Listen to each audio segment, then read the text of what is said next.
이사야 41장 23절 24절 말씀 봉독합니다. 이사야 41장 23절 24절 말씀 같이 봉독합니다. 뒤에 올 일을 알게 하라. 그리하면 너희가 신들인 줄 우리가 알리라. 또 복을 내리든지 재난을 내리든지 하라. 우리가 함께 보고 놀라리라.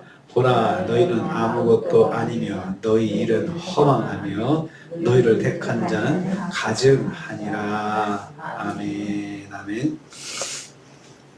오늘 말씀도 여호와 하나님께서 우상들의 무익함과 무능함에 대해서 법정적인 논증 형태로 말씀하시는 것을 내용으로 하고 있습니다. 법정에서 선언하시는 것 같은 표현으로 말씀하십니다. 먼저 23절 전반부 보면요, 여호와께서 우상들에게 미래를 보이고 진술해 보라고 하셨습니다. 앞으로 올 일과 뒤에 올 일을 알게 하라 이렇게 하셨습니다. 앞으로 올 일은 바로 다음에 일어날 일을 말합니다. 그리고 뒤에 올 일은 그것들 다음에 있을 먼 미래에 일어날 일들을 말합니다. 이런 것들을 앞으로 일어날 일, 가깝게 일어날 일, 멀리 먼 미래에 일어날 일까지를 다 말할 수 있어야 한다는 것입니다. 진술하라 이런 말은 다시 표현되는 말인데요. 무엇인가 구체적인 것을 가지고 와서 밝은 빛 아래에 놓고 명백하게 밝혀 보이라는 뜻입니다. 그러니까 이것은 법적인 용어로서 명백하고 확실한 것을 강조하고 있습니다. 법정에서는 명백한 증거가 아주 힘을 가지잖아요. 그래서 그런 것처럼 법정에서 제시할 것 같은 제시할 수 있는 아주 장차 당할 일에 대해서 아주 명확하게 말하라고 말씀하고 있습니다. 단지 과거만이 아니라 미래에 당할 일까지 정확하게 제시할 수 있어야 참신이라는 말씀입니다. 참신이신 하나님은 처음과 과거 그리고 미래의 모든 것을 구체적으로 명확하게 아시는 분이십니다. 하나님은 다 아시는 분이십니다. 태초도 아시고 그리고 또 과거도 아시고 현재도 아시고 미래도 아시는 분, 그리고 장차 올 일까지 다 세상의 모든 것들을 다 아시는 분이 바로 하나님이십니다. 처음과 나중과 과거와 미래를 알아야 참신이라는 것입니다. 그런데 우상은 절대로 그렇게 할 수 없다는 것입니다. 그래서 우상이 만약에 네가 할 수 있으면 한번 해봐라 이거지. 명백하게 와서 제시를 해봐라. 그렇게 말씀하고 있습니다. 두 번째는 23절 후반부 보면요, 여호와께서 복과 재난도 내려보라고 하셨습니다. 이방신이 진짜 신이라면 사람들에게 필요할 때 복을 내려보고 화도 내려보라고 도전하시는 말씀입니다. 이러한 일은 오직 여호와 하나님밖에 할 수 없습니다. 하나님만이 평안과 환란을 창조하시는 분이라는 사실을 명확하게 제시하고 있습니다. 이사야서 45장으로 넘어가면 이런 말씀이 있어요. 6절, 7절 말씀이 나는 빛도 짓고 어둠도 창조하며 나는 평안도 짓고 환란도 창조한다. 평안도 짓고 환란도 창조한다. 그러니까 평안도 하나님께서 창조해내시는 것이다. 하나님께서 평안도 주시는 분이시고 만들어서 주시는 분이다. 평안도. 우리가 하나님의 평안을 가져야 된다고 이야기를 합니다. 그 평안은, 하나님의 평안은 우리가 만드는 평안이 아니고 하나님께서 만들어서 우리에게 안겨주시는 평안이라는 거예요. 그래서 우리가 그렇게 기도할 수 있습니다. 하나님, 제게 평안을 주세요. 이것은 내가 스스로 평안을 만들어 가는 것이 아니고 하나님께서 만드신 평안을 제게 그냥 안겨 달라는 것입니다. 그래서 하늘의 평안, 하나님의 평안, 하나님의 위로, 이것이 우리에게 반드시 있습니다. 그래서 우리가 그렇게 기도할 때 하나님께서 만들어서 안겨주신다는 것입니다. 우상은 절대로 그런 일을 할 수가 없습니다. 우리가 함께 보고 놀라리라고 했습니다. 이것은 조소의 표현으로서 한 번이라도 그러한 일을 보여주면 내가 눈여겨보고 놀랄 것이다 라고 그렇게 말씀하고 있습니다. 그러니까 상대에게, 그 우상에게 그렇게 조롱하는 투로 말씀하시는 거예요. 네가 한번 해봐. 그럼 내가 알아줄게. 이렇게 말씀하는 것입니다. 우상은 절대로 그런 일을 일으킬 수 없음을 전제로 하는 말씀입니다.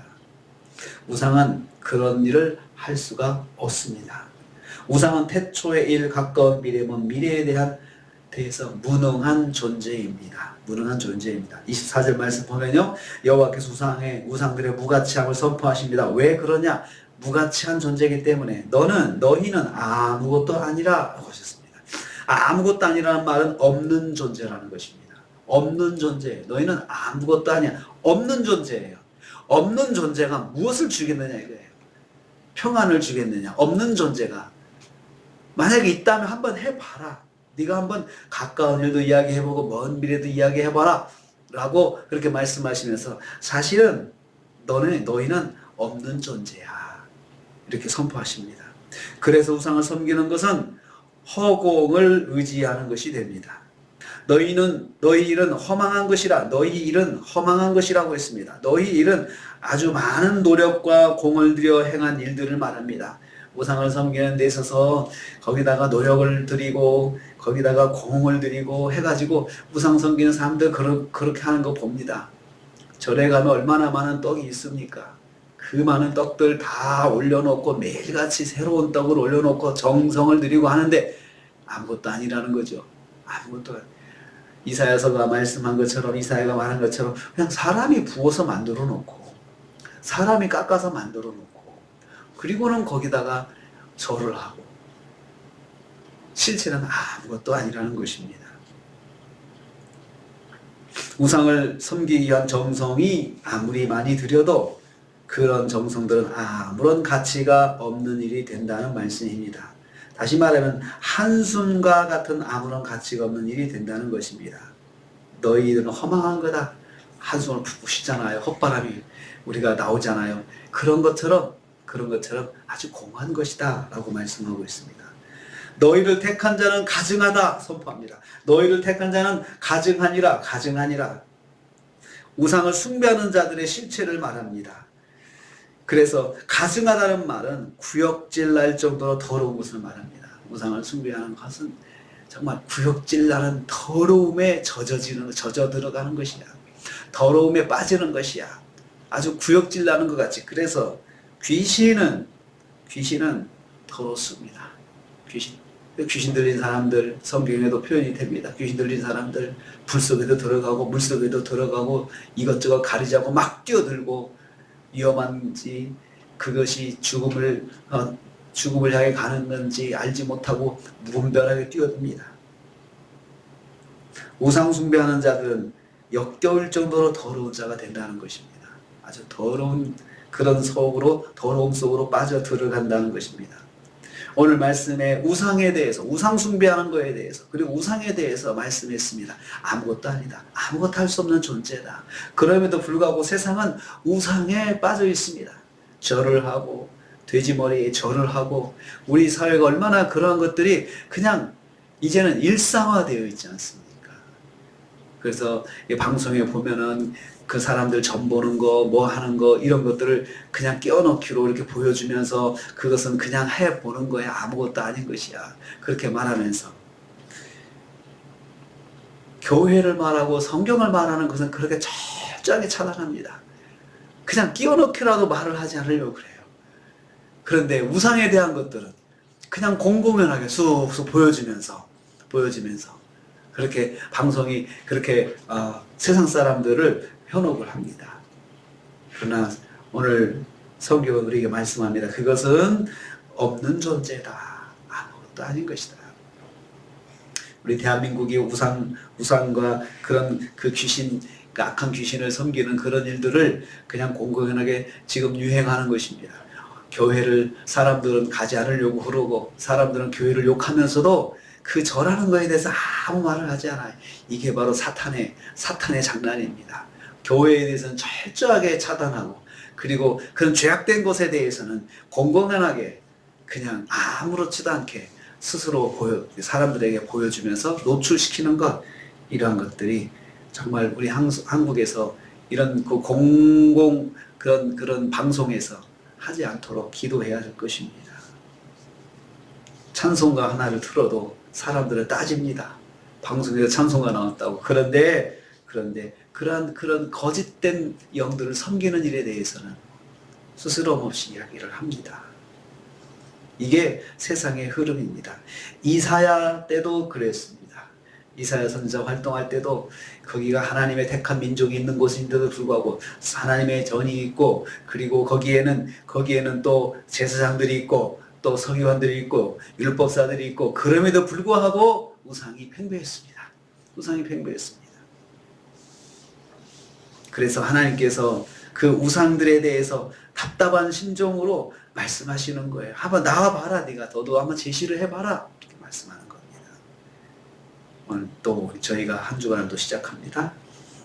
우리나라를 위해서 우상 숭배에 빠지지 않도록, 우상의 헛된 것에 빠지지 않는 나라가 되도록 기도해 주시기를 바랍니다. 우리 함께 기도해야 됩니다. 그 신천지나 통일교나 이런 것들 우리가 모르는 사회에 그렇게 우리 생활 가까이에 와 있다는 거예요. 와 있다는 것입니다. 아무것도 아닌 것들 그렇게 섬기면서 아무것도 아닌 것들이 그렇게 세상 사람들의 그런 가까이에 있다는 것을 우리는 기도하면서 하는 악한 영의 그런 세력들을 막아주시기를 기도해야 할 것입니다. 그리고 또 우리도 행여나 거기에 빠지지 않도록, 행여나 점을 본다든지 그러한 것들이 교회 다니면서 예수 믿으면서도 점 보는 사람들이 있다는 거예요. 그래서 왜 그러냐라고 하면은 재미로 했다. 악은 모양이라도 흉내내지 마라고 그랬는데, 그렇게 우리가 그냥 재미다라고 하면은 그렇게 넘어가게 되는 것입니다. 그런 현혹에 빠지지 않고 한 주간도 우리 대한민국이 영적으로 더 깨끗해지고 더 하나님께 가까이 가는 한 주간 되고, 우리도 이 허망한 것들에 빠져있는 사람들을 위해서, 그 영혼들을 위해서 기도하는 한 주간이 될 수 있기를 주님의 이름으로 축복합니다. 아버지 하나님 감사합니다.